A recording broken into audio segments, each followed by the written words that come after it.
बिस्मिल्लाहिर्रहमानिर्रहीम। अस्सलाम वालेकुम नाज़रीन, वेलकम टू माय चैनल। अक्सर जब हम कपड़े वॉश करते हैं तो हम पॉकेट्स वगैरह चेक करना भूल जाते हैं।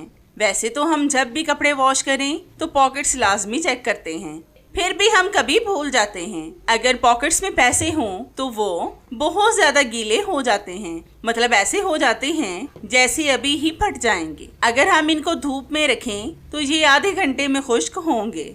अगर हवा चले तो हमारे पैसे गायब ही हो जाते हैं। आज मैं आपको बहुत ज़बरदस्त तरीका बताऊंगी जिससे आपके पैसे मिनटों में खुश्क हो जाएंगे। तो इसके लिए आपने लेना है गरम तवा। जब आप रोटी वगैरह बनाकर फारिग हों तब ये अमल कर लें ताकि आपकी गैस ज़ाया ना हो। अब हम इस पर डालेंगे चावल और फिर इनको सारे तवे पर फैला देंगे। ये तवा इतना गर्म नहीं है और आपने भी तवे को बहुत ज़्यादा गर्म नहीं करना।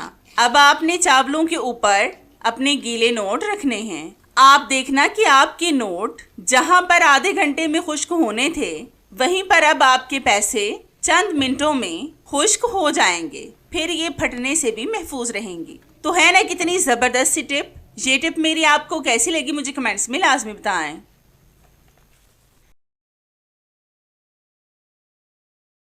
आज मैं आपको इसका बेस्ट सोल्यूशन बताऊंगी जिससे आप बहुत आसानी से ऑयल को साफ कर सकेंगे। तो इसके लिए आपने एक बॉल में डालना है 1 टेबलस्पून मैदा, जिसकी आप पूड़ियाँ वगैरह बनाते हैं ना, वही आपने डालना है। अब हम इसमें डालेंगे पानी। पानी आपने इतना डालना है कि इसका पतला सा और गाढ़ा सा पेस्ट बन जाए। इसकी थिकनेस मैं आपको चेक करवाऊंगी। अब हम इनको अच्छे से मिक्स करेंगे फोक के साथ। इस तरह की चीजें फोक के साथ बहुत अच्छी तरह से मिक्स हो जाती हैं। मैंने दही वगैरह भी फेंटना हो तो फोक का ही इस्तेमाल करती हूँ। इससे दही भी बहुत अच्छे से मुलायम हो जाता है।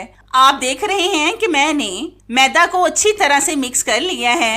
अब हम ऑयल वाले पैन को गैस स्टव पर रखकर फ्लेम को ऑन कर देंगे और साथ ही हम इसमें मैदे का बैटर भी डाल देंगे। आपने ऑयल को गर्म करके इसमें बैटर को नहीं डालना, बल्कि बस फ्लेम को ऑन करके इसमें डाल दें। अब जब ऑयल गर्म होगा तो ये बैटर आपके ऑयल में जितने भी जर्रे होंगे उनको अपने साथ मिला लेगा। आपने इसको इतनी देर पकाना है जब तक कि ये सख्त ना हो जाए। जब ये सख्त हो जाए फिर आपने इसको बाहर निकाल लेना है। तो आप देख सकते हैं कि हमारा ऑयल कितना ज्यादा साफ हो गया है।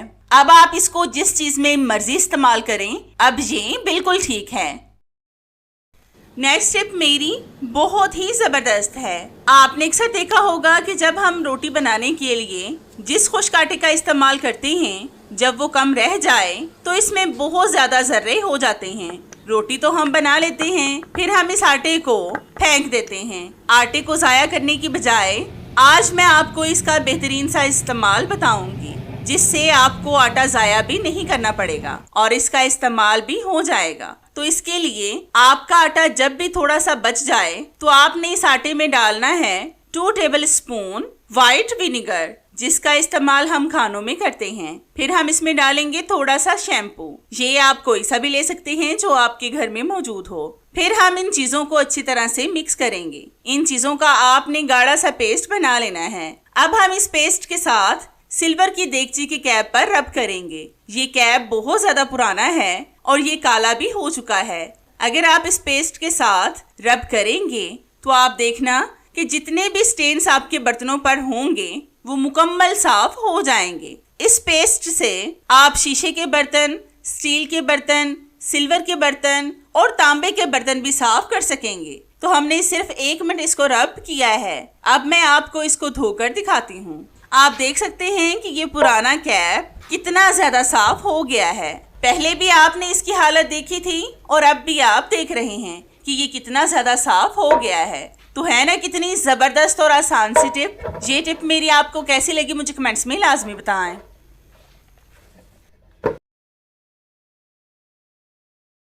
आज मैं आपको ऐसी आसान और ज़बरदस्त सी टिप बताऊंगी जिससे आपका बीटर मुकम्मल साफ हो जाएगा। तो इसके लिए आपने एक ग्लास में लेना है पानी आपने नीम गरम लेना है, ना ज़्यादा ठंडा होना चाहिए और ना ही गरम।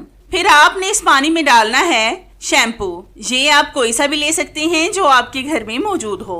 बस थोड़ा सा शैम्पू इसमें डाल दें। अब आपने बीटर को चलाकर इस गिलास में डालना है। जब आप इस तरह से बीटर को इसमें रखेंगे तो ये खुद से ही साफ होना शुरू हो जाएगा। बस आपने टाइम नोट कर लेना है, सिर्फ 1 मिनट इसको पानी में चलाना है। तो आप देख सकते हैं कि हमने इस बीटर को पानी में अच्छी तरह से चला दिया है। तो आप बीटर को देख सकते हैं कि इसकी वायर्स मुकम्मल साफ हो गई हैं। ये टिप मेरी बहुत ही बेहतरीन है। इस तरह के ग्राइंडर का हम अपने घर में बहुत ज्यादा इस्तेमाल करते हैं। ज्यादा इस्तेमाल के बाद इनके धार शार्प नहीं रहते, मतलब इनके ब्लेड्स काम करना छोड़ देते हैं। फिर हम इनको या तो बेकार समझकर फेंक देते हैं या फिर इनके ब्लेड्स चेंज करवाते हैं।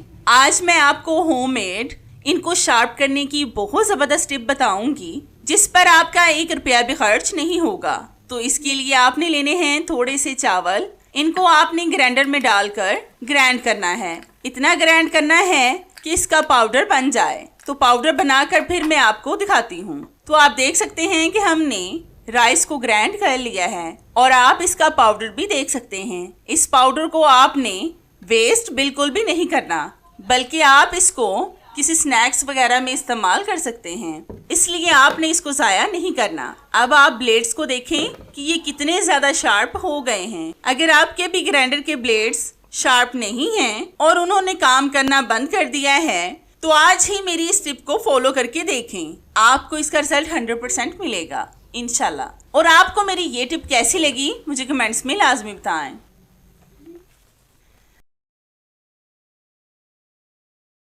ये टिप तो मेरी सुपर से भी ऊपर है। आज मैं आपको नीम के तेल के बेशुमार फायदे बताऊंगी। मतलब आज मैं आपको नीम का तेल बनाना सिखाऊंगी और फिर इसकी बहुत सी टिप्स भी बताऊंगी कि इस तेल का इस्तेमाल हम किन किन चीज़ों में करने वाले हैं। एक टिप तो ये है कि आपने इसका तेल कैसे बनाना है। तो मैंने यहाँ पर बहुत सी नीम की पत्तियां ली हैं। इनको मैंने धोकर अच्छी तरह से पहले ही खुश्क कर लिया था। अब मैं इन पत्तियों को पैन में डालकर इसमें सरसों का तेल डालूंगी। सरसों का तेल आपने इतना डालना है जितनी आपको जरूरत हो। अब मैं इनको पकाऊंगी, मतलब आपने इस तेल को इतना पकाना है कि इन पत्तियों का कलर डार्क ब्राउन हो जाए। तो मैं इन पत्तियों को पकाकर फिर आपको दिखाती हूँ। तो आप देख सकते हैं कि नीम के पत्ते तेल में गर्म करने के बाद डार्क ब्राउन हो चुके हैं। आपने भी इसी तरह से इनका कलर करना है। अब हम तेल को छानकर इसके पत्ते और तेल अलग अलग कर लेंगे। ये जरूरी नहीं है कि पत्ते आपने कितने लेने हैं, अगर ये कम ज्यादा भी हो जाएं तो भी कोई बात नहीं। मैंने तेल को अलग कर लिया है। आप देख सकते हैं कि हमारा नीम का तेल रेडी हो चुका है। अब मैं आपको इसकी अगली टिप बताती हूँ। अगर आपके सर में बहुत ज्यादा जुएं हो गई हैं या फिर आपके बच्चे स्कूल जाते हैं तो उनके सर में भी जुएं हो गई हैं और इनको ख़त्म करने के लिए आप तरह तरह की मेडिसिन और शैम्पूस वगैरह का इस्तेमाल कर चुके हैं जो बहुत ज़्यादा केमिकल वाले होते हैं, लेकिन आपको इनसे भी फ़र्क नहीं पड़ा, तो आप एक बार इस नीम के तेल का इस्तेमाल करके देखें। रात को सोने से पहले आप इसको अपने और अपने बच्चों के सर में लगाएं और सुबह उठकर सर धो लें। आपकी जुओं और लीखों से मुकम्मल जान छूट जाएगी। आपने ये अमल सिर्फ 1 हफ्ता करना है और इसमें हमने किसी भी केमिकल का इस्तेमाल नहीं किया जिससे आपको कोई परेशानी हो, इसलिए बेफिक्र होकर इस तेल का इस्तेमाल करें। आपको इस तेल के रिजल्ट 100% मिलेंगे। अगली टिप में मैं आपको बताती हूँ कि इस तेल से आप और क्या क्या फायदे ले सकते हैं। तो इसके लिए आपने इस तेल को दिए में डालना है और फिर इसमें डालना है काफूर का पाउडर। काफूर मक्खियों, मच्छरों और कीड़ों मकोड़ों को भगाने के लिए बहुत बेस्ट है। अब हम लेंगे एक रुई का टुकड़ा, इसको हम हाथों से रोल करके इसकी बत्ती बनाएंगे और फिर इसको दिए में लगाकर जलाएंगे। अब जो इसमें से धुआं निकलेगा उसके फायदे सुनकर आप हैरान हो जाएंगे। ये धुआं आपके घर से मक्खियों, मच्छरों और कीड़ों मकोड़ों को दूर भगाएगा, क्योंकि नीम और काफूर इन दोनों चीज़ों से कीड़े मकोड़े, मक्खियाँ, मच्छर बहुत दूर भाग जाते हैं। इन चीज़ों का इस्तेमाल वैसे भी मक्खियों मच्छरों को भगाने वाली अद्वियात में भी किया जाता है। अगर आप सिर्फ तेल को अपने हाथों, पाँव, टांगों और बाजुओं पर लगाएंगे तो तो मच्छर आपके बिल्कुल भी करीब नहीं आएंगे। अक्सर हम मच्छरों को भगाने वाले लोशन भी लाते हैं जो बहुत ज़्यादा जहरीले होते हैं, जिनसे हमें और हमारे बच्चों को नुकसान भी पहुंच सकता है। ये हमने जीरो ऑफ कॉस्ट घर में लोशन बनाया है जो मच्छरों को बिल्कुल भी आपके पास नहीं आने देगा। तो है ना सिर्फ एक तेल के कितने ज्यादा फायदे, जिससे अब तो आप लाजमी खुश होंगे और इससे फायदा उठाएंगे। ये इतनी सारी नीम की टिप्स मेरी आपको कैसी लगी, मुझे कमेंट्स में लाजमी बताएं।